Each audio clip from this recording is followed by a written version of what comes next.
नमस्कार मंडळी, आज तिखट दही बनवूया. त्यासाठी कढईत तेल गरम करून राई, जिरे, हिंग, लसूण, मिरची, कढीपत्ता फोडणीला देऊया. बारीक चिरलेला कांदा घालून मिक्स करूया. वरून हळद, धणे जिरे पावडर, काश्मीरी मिरची पावडर घालून परतवून घेऊया. मसाले घालतानाचा व्हिडिओ शूट झाला नाहीये. चवीला खूपच छान लागतं हे दही. चवीनुसार मीठ आणि साखर घालून मिक्स करूया. वरून फेटलेलं दही घालूया. पाणी न घालता घट्ट दही घेतलं आहे. छान मिक्स करून घेऊया. हे तिखट दही आपण भात, चपाती, पराठा याबरोबर खाऊ शकतो. वरून बारीक चिरलेली कोथिंबीर घालून मिक्स करूया आणि थोडीशी कसुरी मेथी घालूया.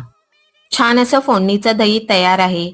चला तर मग पटकन लाईक, शेअर, सबस्क्राईब करा. बेल आयकॉनवरही क्लिक करा. Thank you.